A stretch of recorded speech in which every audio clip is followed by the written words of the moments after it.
Caris Shalom, everyone, and welcome to the Christ Laboratory, a place of minds and lives transformation in order to live a better life according to Christ our Lord. Caris Shalom, grâce et paix à vous au nom de notre Seigneur Jésus-Christ et bienvenue au laboratoire de Christ. Et comme vous le savez, certainement pour ceux qui nous suivent, moi c'est le frère Raphaël. Et recevez les salutations du groupe, le laboratoire par ma modeste voix. Et ce matin, je compte vous entretenir sur le thème intitulé « Le mystère sur le jardin d'Éden ». Nous tous, nous avons certainement lu cette histoire qui s'est passée au jardin d'Éden. Alors, je voudrais, par cette histoire-là, montrer le plan déroulé de Dieu dans le jardin d'Éden. Déjà, ce que nous devons savoir, c'est que c'est Moïse qui a écrit les 5 premiers livres de l'Ancien Testament, à savoir Genèse, Exode, Nombre, Lévitique, Deutéronome. Et la vérité, c'est que Moïse n'était pas acteur de l'histoire que nous allons lire. Donc, il a reçu la révélation de Dieu, il était inspiré par Dieu.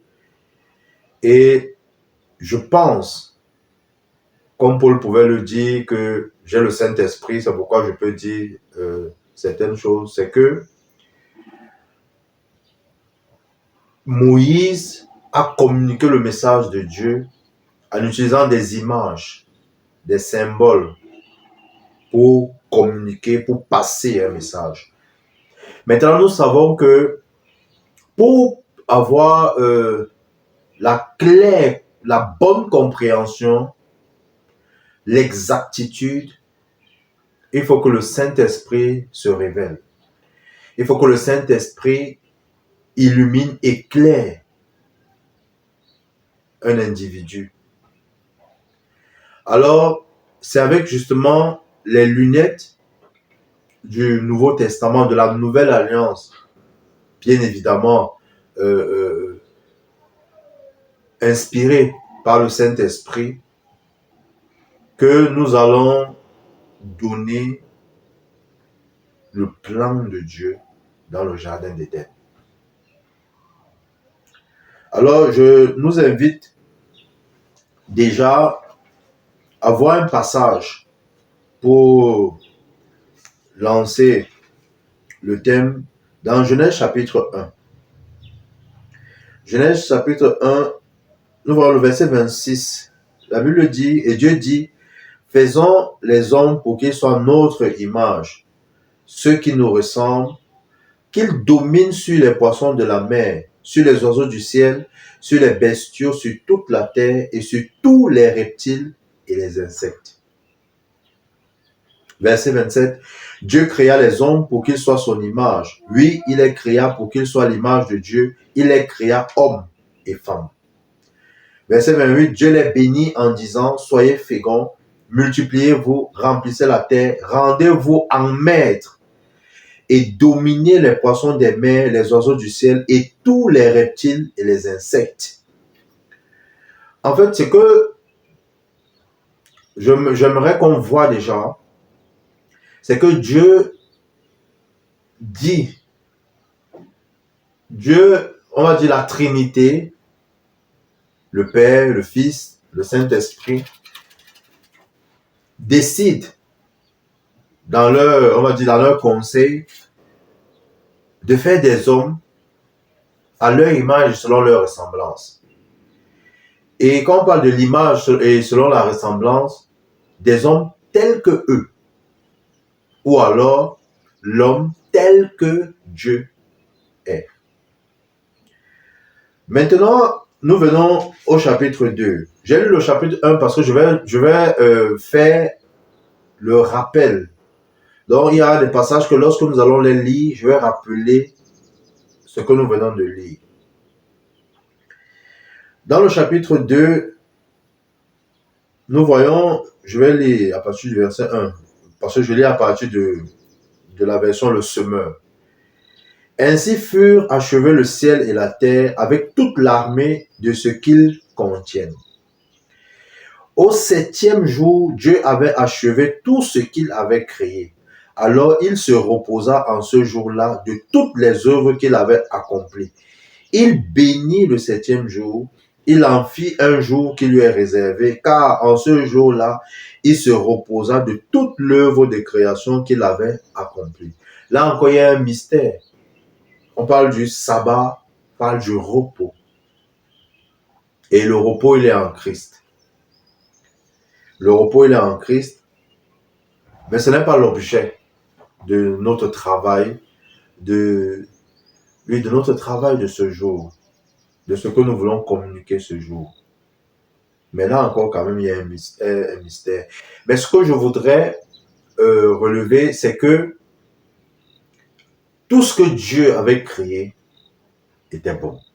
Parce qu'il le souligne, et cela est dit, que tout ce qu'il avait créé était bon.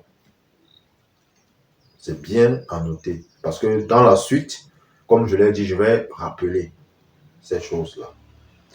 Maintenant, c'est quoi un mystère? Selon le dictionnaire français, un mystère, c'est ce qui est caché. C'est quelque chose de caché. C'est quelque chose qu'on ne connaît pas. Par contre, quand Paul parle du mystère, le mystère, c'est quelque chose qui est caché, même révélé, mais maintenant révélé. Ça veut dire que quand je parle de mystère selon la Bible, je parle de quelque chose qui était bien évidemment caché, mais qui est maintenant révélé, qui peut maintenant être su, être connu. Nous entrons dans le sujet, dans le vif de notre thème, de notre sujet. Telle est l'histoire, le verset 4, telle est l'histoire de ce qui est issu du ciel et de la terre lorsqu'il fut créé. Au temps où l'Éternel Dieu fit la terre et le ciel, il n'existait encore sur la terre aucun arbuste et aucune herbe des champs n'avait encore germé, car l'Éternel Dieu n'avait pas fait pleuvoir sur la terre, et il n'y avait pas d'homme pour cultiver la terre. De l'eau se mit à sourdre et à irriguer toute la surface du sol. Verset 7. L'Éternel Dieu façonna l'homme avec de la poussière du sol, il lui insuffla dans les narines le souffle de vie, et l'homme devint un être vivant. Déjà, le verset 7 nous interpelle sur un fait. C'est que Dieu façonna l'homme avec la poussière du sol. Et quand on parle de la poussière du sol, ce que je veux dire, c'est que Dieu, cet homme qu'il fait ci, il le fait à partir de l'extérieur. Ça veut dire qu'il prend la poussière, ou alors si vous voulez la boue, l'argile, et il forme un homme. Il forme un homme à qui il met son souffle, son esprit. Voilà. En qui il met son esprit pour lui permettre d'être un être vivant. Il insuffle dans ses narines. Mais la question que je vais poser déjà, c'est est-ce que l'homme qu'il crée, qu'il façonne au verset 7-ci, c'est l'homme selon son image et sa ressemblance? Pensez-vous que l'homme du verset 7 est cet homme dont il parle dans Genèse 1-26 que nous avons lu à l'entame là? Je peux vous dire non. Je peux déjà vous dire non, mais vous comprendrez au fur et à mesure, au long du développement qui va être fait. Verset 8. L'Éternel Dieu planta un jardin vers l'Orient, l'Éden, le pays des délices. Il y plaça l'homme qu'il avait façonné. Donc Dieu avait créé un environnement propice à l'épanouissement de l'homme. Je ne vais pas en dire plus parce que nous allons découvrir à la suite. L'Éternel Dieu, verset 9, fit pousser du sol toutes sortes d'arbres, d'aspect agréable, portant des fruits délicieux, et il mit l'arbre de la vie au milieu du jardin. Il y plaça aussi l'arbre du choix entre le bien et le mal.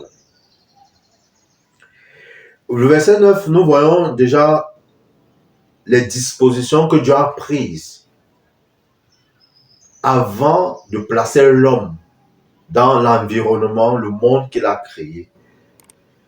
Rappelons-nous le monde propice à son épanouissement, de telle sorte que l'homme ne souffre de rien, ne manque de rien. Il a fait pousser autant pour moi toutes sortes d'arbres. On parle de fruits, on parle de la nutrition, de l'alimentation. Maintenant, au milieu de ce monde, de ce cadre, de cet espace qu'il a créé pour l'homme, il a mis l'arbre de la vie et également l'arbre du choix entre le bien et le mal. Ces deux arbres-là, déjà nous montrent qu'il devait avoir un choix à faire. L'arbre de la connaissance du bien et du mal, moi je l'appelle l'arbre de la mort. Parce que rappelez-vous, il y a soit la vie, soit la mort. Soit c'est le bien, soit c'est le mal. La vérité, le mensonge. Et cet arbre de la vie au milieu du jardin montre Jésus-Christ qui doit être au centre du monde, au centre de tout ce que nous devons faire. Il doit être le centre, il doit être le cœur. Maintenant, l'arbre de la mort. L'arbre de la mort, c'est la mort.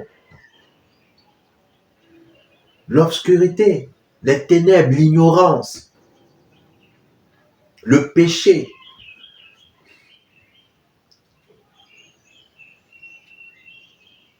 Et ça me rappelle un passage dans Deutéronome, le chapitre 30. Deutéronome, le chapitre 30, Dieu dit à l'homme de choisir entre la vie et la mort. Et il lui conseille de choisir la vie. Tu vois, il met la vie, vous voyez, il met la vie et la mort au devant de l'homme et il lui conseille la vie. Verset 10. Comme je dis, je suis en train de mettre les bases et au fur et à mesure que nous allons évoluer, il y a des choses qui vont s'éclaircir au fur et à mesure. Le verset 10. Du pays d'Éden sortait un fleuve qui arrosait le jardin. De là, il se divisait en 4 bras. Verset 11. Le nom de l'un était Pichon. Il contourne tout le pays de Havila au sol gorgé d'or. Un or d'excellente qualité. On trouve aussi dans cette contrée de l'ambre parfumé et la pierre précieuse appelée onyx. Verset 13. Le dernier fleuve s'appelait Guillaume. Il parcourt toute l'Éthiopie. Le troisième fleuve, verset 14, s'appelait le Tigre. C'est celui qui coule à l'orient de la Syrie. Et le quatrième fleuve, c'est l'Euphrate. Verset 15. L'Éternel Dieu prit l'homme et l'établit dans le jardin d'Éden pour le cultiver et le garder. Déjà, le verset 10, le fleuve dont il est question, le fleuve qui arrose le jardin, ça nous parle, l'eau parle de la vie. Donc cet espace-là que Dieu a fait, afin d'y mettre l'homme, d'y placer l'homme, il s'est arrangé qu'il y ait la vie, qu'il y ait cette aisance, cette paix, cette tranquillité, cette quiétude. Et les 4 Ce fleuve qui s'est divisé en quatre, quand vous lisez ces quatre démembrements, ça parle des ressources. Vous voyez, des ressources minières. Parce que le premier fleuve, la Bible nous dit que l'un était puissant, il contourne tout le pays au sol gorgé d'or. D'or, un or d'excellente qualité. Ben, ça parle des ressources minières. On trouve aussi dans cette contrée de l'arbre parfumé et la pierre précieuse appelée onyx. En fait, Dieu s'est arrangé à mettre l'homme, à faire en sorte que l'homme, lorsqu'il le place, qu'il ne manque de rien. Et quand on parle de ressources minières, on voit le sol. Parce que l'or, on le retrouve dans le sous-sol. Et toutes ces matières-là, toutes ces pierres-là, aident même à la transformation, qu'elle soit métallurgique, les nouvelles technologies. En fait, Dieu a créé un cadre idéal, parfait pour l'homme, pour que l'homme ne s'ennuie pas, pour que l'homme soit à son aise. Pour que l'homme soit à son aise.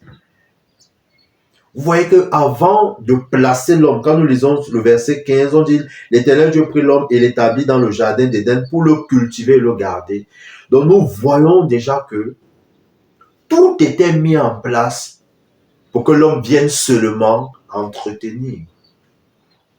Entretenir ce que Dieu lui a donné.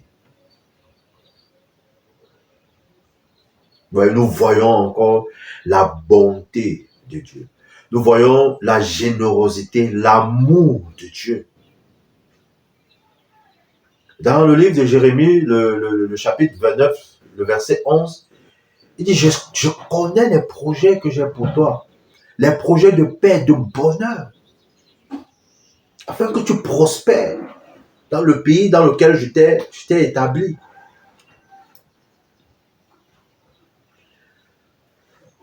Et quand nous parlons de ce bonheur, nous pouvons voir même dans 1 Corinthiens chapitre 3, je voudrais qu'on le lise rapidement. 1 Corinthiens chapitre 3. 1 Corinthiens le chapitre 3, à partir du verset 21.